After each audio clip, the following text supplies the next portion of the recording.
Every MLB team has a wild, unbelievable backstory. Let's speedrun 150 years of baseball history in one go. Cincinnati Reds, 1869. Start here. Baseball's actual point of origin. The Cincinnati Red Stockings from 1869 are recognized as the first professional team ever, not the first club, but the first to pay every single player, a scandal at the time, like buying NFTs today. They were dominant, traveling the country, snapping win streaks before folding. The city rebooted for the National League in 1876, then got kicked out for refusing to stop selling beer. Respect. The franchise returned, got called the Reds, and has been both cursed and adored since.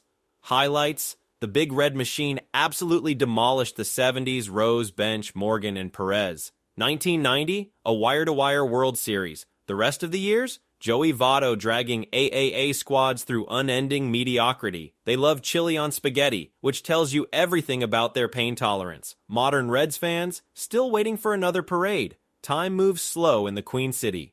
Chicago Cubs, 1876. Welcome to Wrigleyville, and of heartbreak, sunshine, and beer that flows freer than home runs over the ivy. Chicago's Northsiders started as the White Stockings and were charter National Leaguers, played in like 5 stadiums before settling under those iconic red Wrigley letters. History lesson: the Cubs were kings in the dead ball era, Tinker to Evers to Chance, all that. They won in 1907 and '08. Then came the curses: Billy Goat, Black Cat, Bartman, a cosmic joke. Ernie Banks kept the hope burning, but so did a nigh-impressive streak of losing. 2016, that World Series win broke time and space. Chicago partied like the millennium had just been a warm-up. These days, Cubs fans bring hope, memes, and nostalgia in equal measure. They'll toast to Santo and Rizzo, then roll their eyes at the Cardinals. It's not about the scoreboard, it's about the stories. Atlanta Braves, 1871-1876. A franchise with serious wanderlust, born as the Boston Red Stockings, then the Bean Eaters. Still waiting for a good merch drop on that one, baseball's oldest continuously operating team. The Braves went from Boston to Milwaukee, where they won a title, to Atlanta, where Hank Aaron broke baseball's biggest record. Through the downs, bad seasons, empty seats, and bizarre rebrands, they always had storylines. The 1990s Braves, utter dominance. 14 straight division titles, Maddox, Glavine, Smoltz, Chipper, and a single World Series for all that pain. Today, the Braves swagger in Truist Park, win divisions, and talk a little more smack than they used to. Old-timers remember the Boston days, new fans stan Acuna and Olsen. One fan base, 3 cities, always a contender. St. Louis Cardinals, 1882. Meet the Midwest baseball aristocracy. The Cardinals were born as the St. Louis Browns, not to be confused with the other Browns who'd later become the Orioles. When they flipped to the Cardinals, things clicked. Stan Musial, Branch Rickey, Bob Gibson, Ozzie Smith, pick a decade and find a Hall of Famer running the show. No city this size should win 11 World Series, but they crank out championships and the world's most wholesome baseball fans. St. Louis is baseball in its purest, stubbornest form. Old folks with transistor radios, kids running bases after games, and a front office that somehow always finds talent. If you ask, who owns the Midwest? It's Cards fans, quietly pointing to their historic hardware, reminding the Cubs they've still got more. Pittsburgh Pirates, 1882. Pittsburgh's history is 1 part championship, 2 parts tragedy, and just a spritz of absurd. The Pirates started as the Alleghenies in 1882, got Pirate as a name when they stole a player from Philly, real main character energy. Honus Wagner, one of the best shortstops ever, and his baseball card is still worth more than most cars, anchored the squad's early dynasty. Fast forward, Bill Mazeroski's walk-off wins the 1960 World Series. Clemente throws out runners with cannon arms, and Stargell stars in the We Are Family 70s. Then, nothing. Barry Bonds leaves, 20 straight losing seasons set a sports record, and fans try to laugh through the pain at the world's prettiest ballpark, PNC. When the Pirates pop, it's joyful anarchy. The rest of the time, hope floats in black and yellow. Philadelphia Phillies, 1883. Oldest continuous same city, same name club in America. That is basically their best stat until recently. The Phils were the definition of lovable losers, 10,000 losses before any other franchise even thought about quitting. They rose up once in 1950, again in the mid-70s, and finally won it all in 1980. Hello, Schmidt and Carlton, and again in 2008, Utley, Howard, Rollins. The rest, Philly energy, grease poles, snowballs at Santa, and booing their hometown heroes for fun. The Phillies are streaky and stubborn. Their baseball DNA is pure chaos, and they wouldn't want it any other way. San Francisco Giants, 1883. If New York is the center of gravity, then the Giants were the original stars. First called the Gothams, they flipped to Giants in the 1880s, went on 19th century tears, and built up legends like Christy Mathewson. Post-war, Willie Mays, Willie McCovey, the catch in the '54 series. They moved west with the Dodgers, landing in San Francisco and instantly becoming a whole vibe. The 2010s were their fever dream. Mad Bum, Buster, Ace Timmy, all stacking 3 World Series wins on what was basically weird magic and incredible pitching. With a little panda power on the side, Giants fans live for beating the Dodgers and chilling at the Cove. No one does improbable legend better. Los Angeles Dodgers, 1884. The Dodgers started on Brooklyn's sandlots, later as the Bridegrooms, Super Bays, and Robins, and finally as the Dodgers, all named for the art of dodging trolleys in the streets. Jackie Robinson redefined America in 1947. The Boys of Summer became royalty, but heartbreak followed them west. 6 World Series losses in the late 1970s and early 80s. Then came 1988 and Kirk Gibson's limp-off home run. In a year that has been so improbable. The modern Dodgers, churning out 100-win teams, blending fans from rich Hollywood to working-class East LA.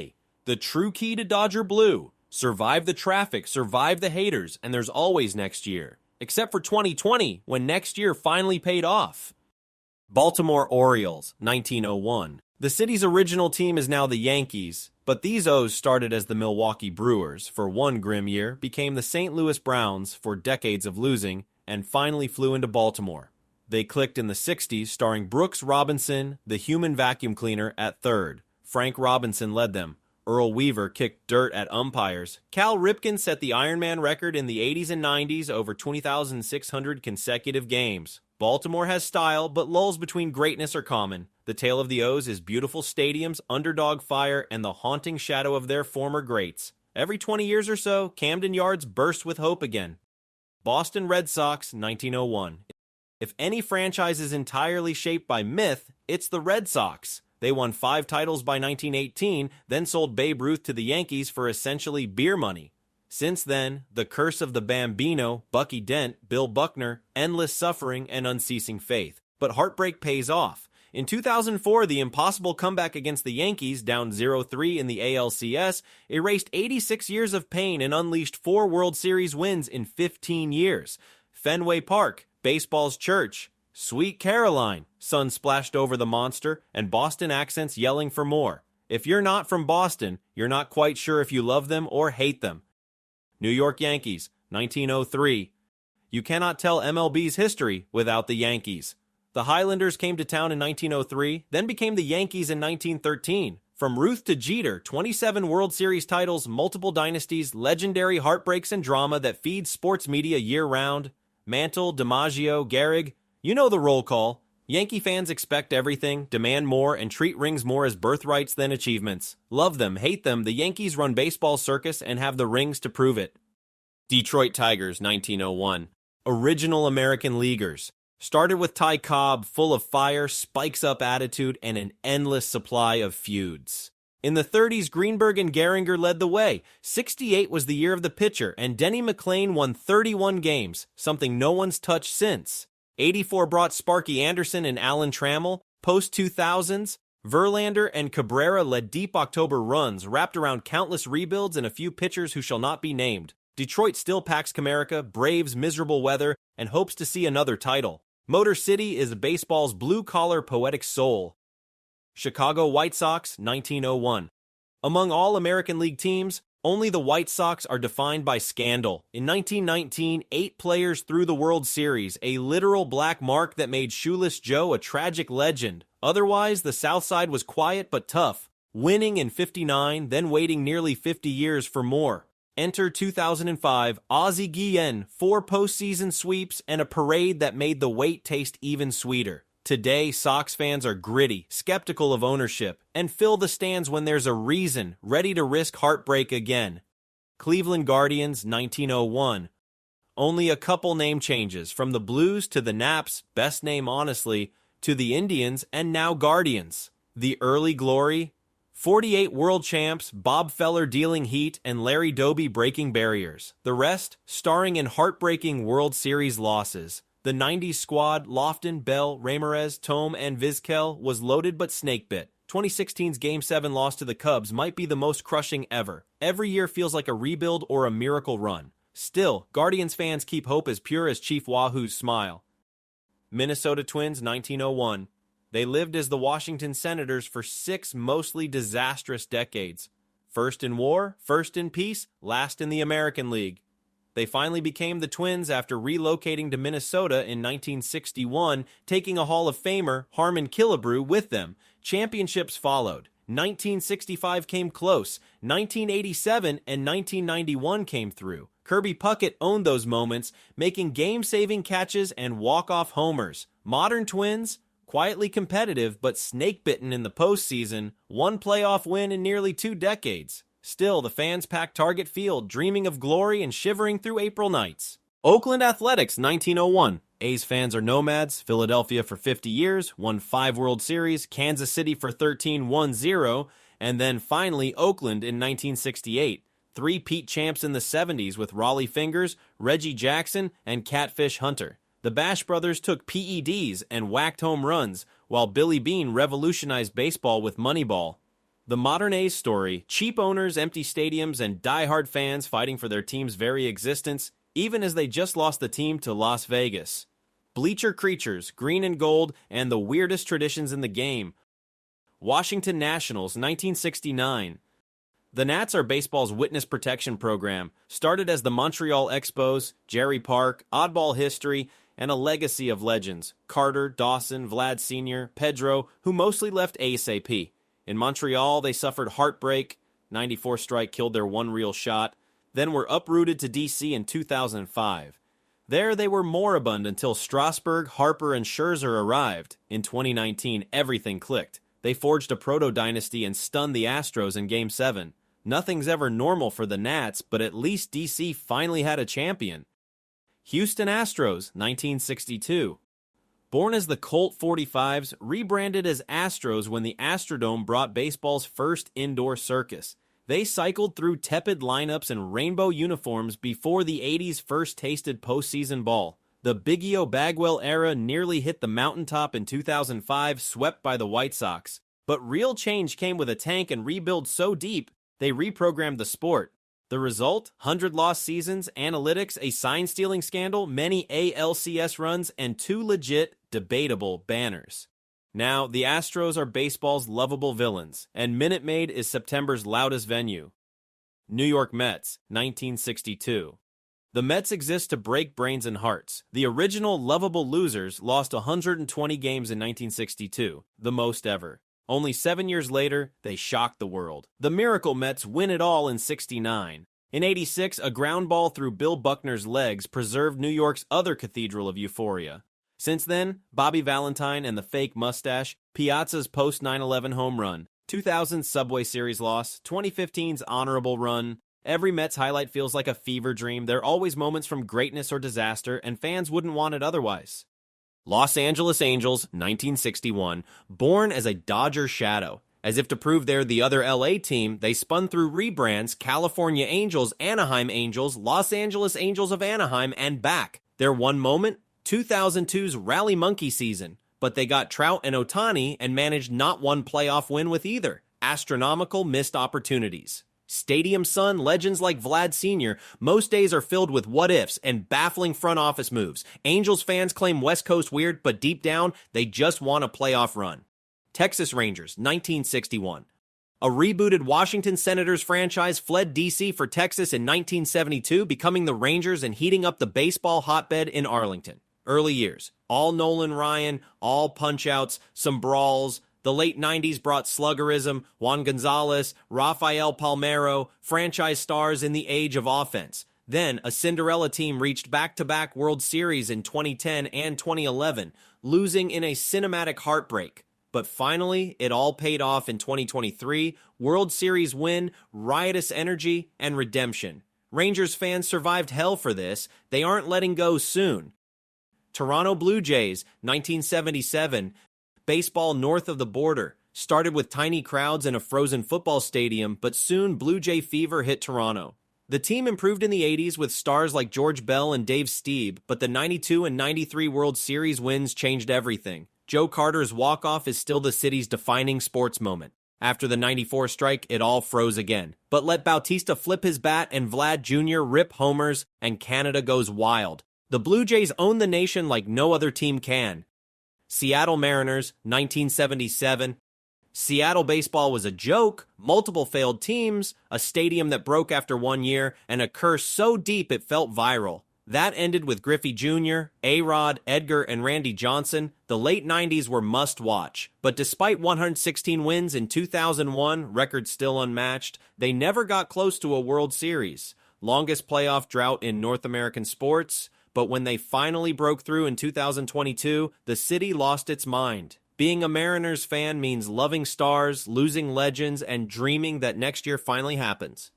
Milwaukee Brewers, 1970. Born as the Seattle Pilots for one wild, bankrupt year, moved to Milwaukee by Bud Selig. Robin Yount and Raleigh Fingers led the Harvey's Wallbangers to the 1982 World Series, lost to the Cards.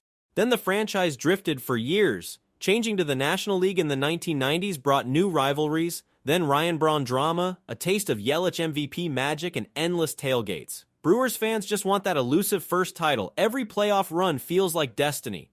Big league moments, small market heart. San Diego Padres, 1969. Expansion in Southern California. Early days were agony, but Tony Gwynn arrived and made .338 look routine. The 98 squad, led by Gwynn, Caminiti, and Hoffman, stunned the league and made a World Series, running into peak Yankees. These days, Slam Diego bashes grand slams and throws money at free agents, funded by nothing but good weather, hope, and cartel jokes. No titles, but San Diego's heart is worn on pinstriped sleeves. Kansas City Royals, 1969. In answer to losing the Athletics, Kansas City went big. George Brett, pine tar drama, and postseason magic. Their World Series losses in 80 and near misses set up glory in 85, Don Denkinger's blown call, a never-die attitude, then more heartbreak until 2014-15, speed, defense, bullpen monsters, and a raucous parade. In between, a lot of 90-loss seasons, fountain spraying, and blue-dripping hope. Colorado Rockies, 1993. Rocky Mountain baseball means home runs. Coors Field is where ERAs go to die and sunsets dazzle. In 95, Dante Bichette and Larry Walker turned the team into an offensive monster, but pitching never worked. 2007's Rocktober run, 21 wins in 22 games, swept by Boston in the World Series. That was the peak. Since then, Coors still packs them in, even as rosters barely reach 500. Best party in sports if you care about vibes more than flags. Miami Marlins, 1993. Baseball in Miami is always strange. Expansion team wins the World Series in 97, then instantly blows up the roster. Then 2003, wild card run, Josh Beckett's brilliance, another title, then another fire sale. Every great player escapes before they hit stardom, but there's always another bizarre twist. Whether it's the home run sculpture or a 2 World Series franchise with a constant 23 fans in the seats. If baseball is weird, Miami wrote the script. Tampa Bay Rays, 1998. Started as the Devil Rays, losing 90-plus for years in ugly uniforms.